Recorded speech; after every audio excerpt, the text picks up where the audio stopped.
Hornet 2.2 নিয়ে আমি খুবই হতাশ। এটা না চালায় কোনো ফিল পাইছি, না চালায় কোনো কমফোর্ট পাইছি, কোনো কিছুই পাই নাই। ইভেন মাথা কাঁপে, সামনের টায়ারেরও প্রবলেম অনেক, রেডিয়াল টায়ার না, সেটাদের জন্য আরও বেশি সমস্যা। আপনার যদি অফ রোডে আমি বাইকটা রাইড করতাম, কিছু হয়তো ইটের রাস্তা বা ভাঙাচোরা রাস্তা, এই ধরনের রাস্তা কিন্তু পড়তো, সেগুলোতেও রাইড করলেও সমস্যা ছিল।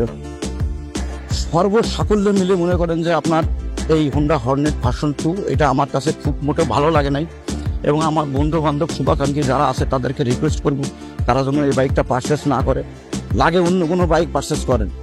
আপনি বাজাজ বা হিরো। আসসালামু আলাইকুম ওয়া রাহমাতুল্লাহি ওয়া বারাকাতুহু। হ্যালো এভরিওয়ান, আসলে আমি হোন্ডা হর্নেট ভার্সন 2টা কেন বিক্রি করলাম আর MT-15টা কেন এলাম সেই বিষয়ে আজকে আপনাদের সাথে এই ভিডিওটা শেয়ার করব। আপনারা দেখতে পাচ্ছেন যে একটা আন্ডার কনস্ট্রাকশন রোডে আমি এই MT-15 বাইকটা রাইড করতেছি। আসলে ওই হোন্ডা হর্নেট ভার্সন 2 এটা আমি অনেক চেষ্টা করছি যে এটাকে আসলে যে প্রবলেমগুলো ছিল সেই প্রবলেমগুলো সলভ করার জন্য, কিন্তু আমি শেষ পর্যন্ত প্রবলেমটা সলভ করতে পারি নাই। তার একটা কারণ হচ্ছে ওই ভার্সন 2-র যে হ্যান্ডেলটা ছিল, হ্যান্ডেলটা বাঁকা ছিল, সেটা আমি ওয়ারেন্টি ক্লেম করি, কিন্তু আসলে তারা সেই ওয়ারেন্টি পলিসিটা খুব খারাপ। হোন্ডার বাইক আমার বন্ধু বান্ধব ভাই ব্রাদার যারা আছে শুভাকাঙ্ক্ষী বা আমার এই ভিডিওটা যারা দেখবেন তারা ভাই হোন্ডার কোনো বাইক আপনারা কিনবেন না। হোন্ডার সেল সার্ভিস খুবই খারাপ, লাগে আপনারা হিরো বাইক কিনবেন ভাই, কিন্তু হোন্ডার কোনো বাইক আপনার আল্লাহর কিল্লাকে কিনবেন না। হোন্ডার বাইকের সেল সার্ভিস এত খারাপ সে কথা বলার মতো না ভাই, তাদের ওয়ারেন্টি পলিসিও খুব খারাপ। এদিকে আপনি দেখেন Yamaha is the best of servicing, এবং তাদের স্পেয়ার পার্টস এবং সব কিছু এভরিথিং। আপনি যদি একটা জিনিস ওয়ারেন্টি ক্লেম করেন, সাথে সাথে যদি ওই শোরুমে ইনস্ট্যান্ট ওই প্রোডাক্টটা থাকে আপনাকে কিন্তু সেই প্রোডাক্টটা দিয়ে দেবে। বাট এমন একটা সমস্যা আপনার হোন্ডাতে যে সার্ভিসিং না বুঝে আপনার মনে করেন যে ওয়ারেন্টি পলিসি, তারা বিভিন্ন ধরনের খুঁটায় খাটায় ছবি তুলে এই সেই একাকার করে একদম মনে করেন যে অবস্থা খারাপ করে দেয়।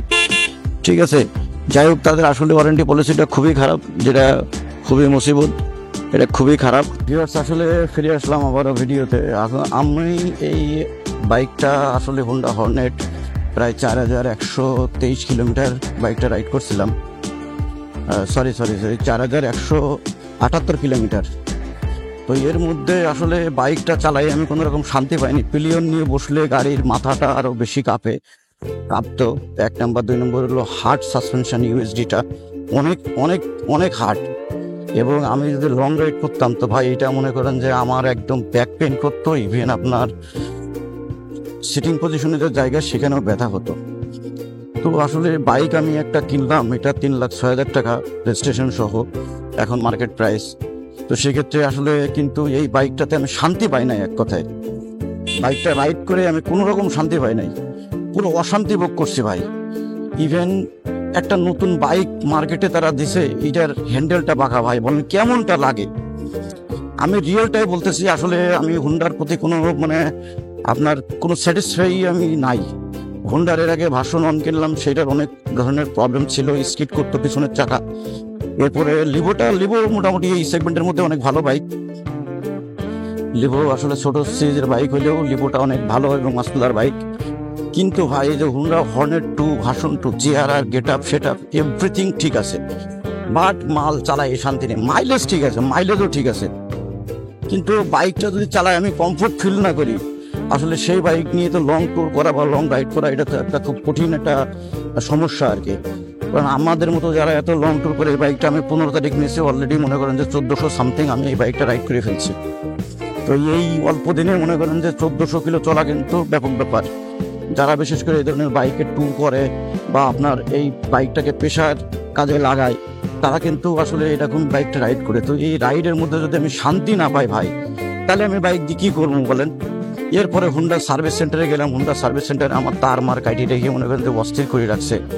তো সেটা একটা বিষয়। 2 নম্বর হলো আপনার মনে করেন যে সব দিক থেকে একবারে এভরিথিং সমস্যা। একটা জিনিসেরই এত সমস্যা হলে তো হয় না। আর আমরা যেভাবে বাইকটা মেনটেন্স করে রাখি, এই হোন্ডা কেনার সাথে সাথে আমি 1 কার্টন অথরাইজ থেকে মোবিল নিয়ে আসলাম। এরপরে এয়ার ফিল্টার, ব্রেক শু, সব স্পেয়ার পার্টস মনে করেন যে আমি সংগ্রহ করে রাখছি, যে বাইকটা আমি রাইড করবো এই কারণে। তো যাই হোক, আসলে আমার আশাটা হতাশ হয়ে গেলাম। হোন্ডা হর্নেট 2 ভার্সন 2 নিয়ে আমি খুবই হতাশ। এটা না চালায় কোনো ফিল পাইছি, না চালায় কোনো কমফোর্ট পাইছি, কোনো কিছুই পাই নাই।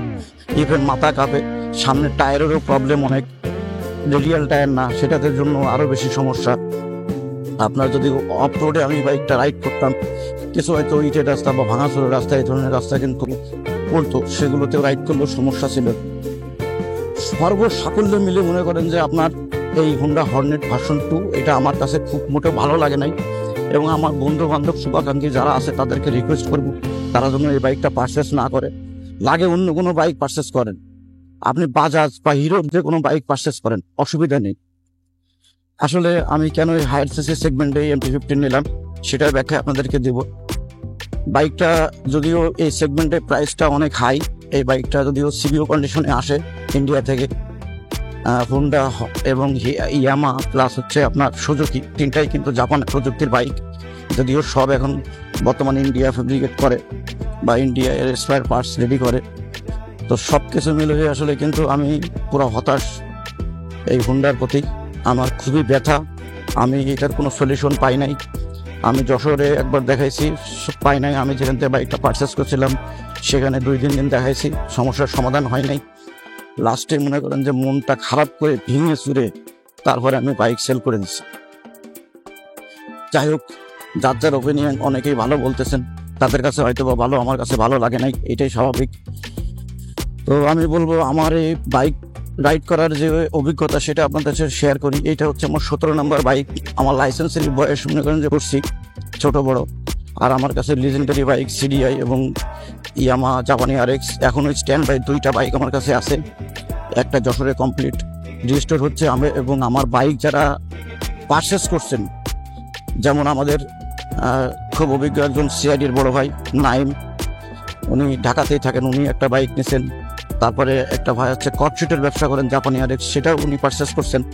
এবং আমাদের আরেকটা বড় ভাই জীবন, ওনার নাম জীবন, ওনার বাড়ি হচ্ছে মহেশপুর, উনিও পারচেস করছেন। এরপরে আরও 2টা বাইক আমাদের আরেকটি বড় ভাই নিয়েছেন।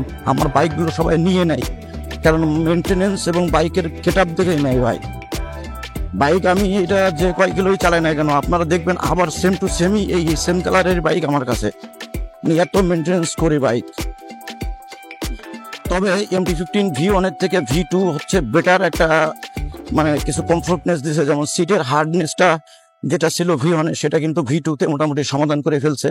সামনের যে USD সাসপেনশনটা এটাও মোটামুটি সফট করছে, এটাও এখন চালায় মোটামুটি আরামদায়ক।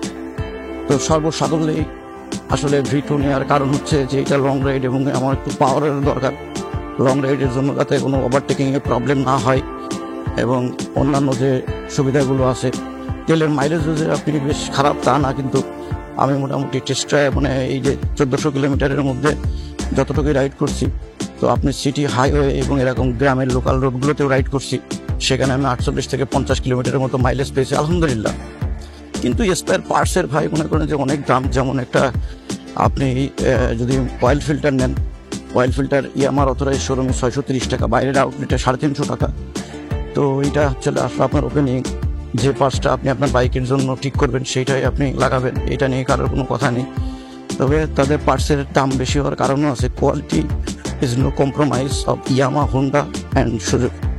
আসলে 110 সিসি বা 100 সিসি যে বাইকগুলো আছে সেগুলোতেও কিন্তু আপনার রাইড করে যাওয়া যায় বা চলা যায়, কিন্তু কিছুটা পাওয়ারের দরকার হয় বা আপনার স্পিডের দরকার হয়। যখন যেমন এই যে আপনি হাইওয়েতে চলতেছেন, আসলে এখন কিন্তু আপনার মোটামুটি একটা স্পিড দরকার, কারণ নতুবা আপনার এই হাইওয়েতে দেখা যাচ্ছে যে আপনার পিছন থেকে আবার গাড়িটা অ্যাটাক করলো বা বিভিন্ন ধরনের সমস্যা হতে পারে।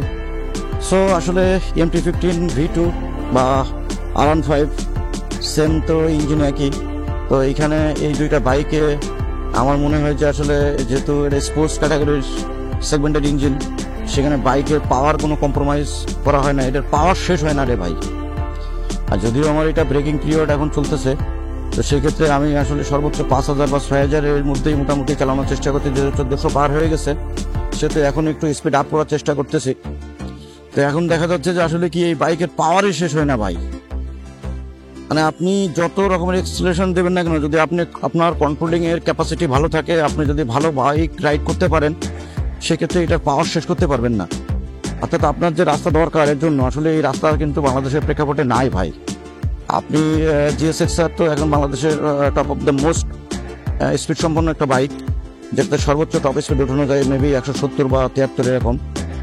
তো সেখানে আসলে এই বাইকটা কিন্তু এত স্পিড ওঠে না, বাট এটার পাওয়ার শেষ হয় না। অর্থাৎ টর্কের যে বিষয়টা, টর্ক অর্থাৎ আপনার শক্তি যেটা, তো সেটার কিন্তু একটা বিরাট ক্যাপাসিটি আছে MT-15 V2, যেটা নিয়ে আমরা অলরেডি এর মধ্যে জেনে গেছি। R15 বা MT-15 V2 এদের ইঞ্জিন তো সেম ক্যাটাগরি, স্পোর্টস সেগমেন্টের বাইক। সেই ক্ষেত্রে আসলে এটার পাওয়ার সম্পর্কে নতুন করে ব্যাখ্যা দেওয়ার কিছু নেই। তবে আমি বলতে চাচ্ছিলাম যে আমরা 110 সিসি বা 100 সিসির বাইকগুলো নিয়েও কিন্তু রাইড করতে পারি, তাতে কিন্তু আমার প্রয়োজন মিটে যায়। হ্যাঁ যাই, যখন আপনি আসলে হাইওয়েতে রাইড করবেন তখন কিন্তু আপনার একটু পাওয়ারের দরকার আছে, যেমন ওভারটেকিং। এখন তো এই যে অটোগুলা শহরে গ্রামে মোটামুটি ভরপুর, উল্টো পাল্টা চালায়, এবং কন্ট্রোল ক্যাপাসিটি বা ব্রেকিং সব দিক থেকে কিন্তু আপনার পাওয়ারের প্রয়োজন। আসলে এটাতে আল্লাহর রহমতে যে পাওয়ার প্রডিউস করছে তার মেকানিজমের শেষ নাই, এটা পাওয়ার কিন্তু শেষ হয় না এমনি একটা বাইকে MT-15। তো আমার একটা ভ্রান্ত ধারণা ছিল, আমি বেশ কিছুদিন MT-15 V1 রাইড করছিলাম, সেখানে আসলে আমার কোনো ভিডিও নাই যদিও, সেটা থেকে আমার একটা রং ধারণা ছিল যে বাইকের সিট খুব হার্ড, এবং আপনার এটার পিলিয়ন নিয়ে বসা যায় না, বা অন্যান্য আরও অনেক জিনিসগুলো, যেমন হেডলাইটের আলো কম ছিল। বাট V2-তে আপনার যতটুকু দরকার একটা বাইকের, তো সব কিছুই মনে করেন যে আসলে পরিপূর্ণ থাকে না, আমরা এটা জানি যে তাদের বিভিন্ন ধরনের যে কোনো একটা সেগমেন্ট আপনার কমায় দিবে বাইকের।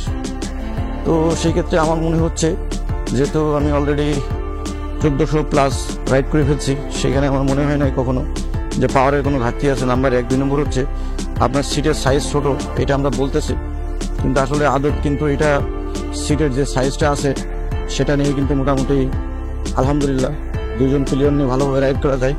আর এখন তো বিভিন্ন ধরনের আফটার মার্কেট সেলস পার্টস পাওয়া যায়, পেছনের ব্যাক ক্যারিয়ার বা অন্যান্য যে জিনিসগুলো আছে সেগুলো আপনারা মোটামুটি এটাতে সেট আপ করতে পারবেন। আমি সেটা করে নিয়েছি অলরেডি, কারণ আমি ট্যুর করি এই কারণে, যাতে পিছনে আমার ব্যাগেজগুলো একবারে পরিপূর্ণভাবে বেঁধে ফেলা যায়। তো এই ছিল মোটামুটি MT-15-এর আসলে পাওয়ার নিয়ে গল্প। আরও আপনাদের সামনে আরও অনেক কিছু নিয়ে গল্প হবে ইনশাল্লাহ, সাথে থাকবেন। আল্লাহ হাফেজ, আসসালামু আলাইকুম ওয়া রাহমাতুল্লাহি ওয়া বারাকাতুহু।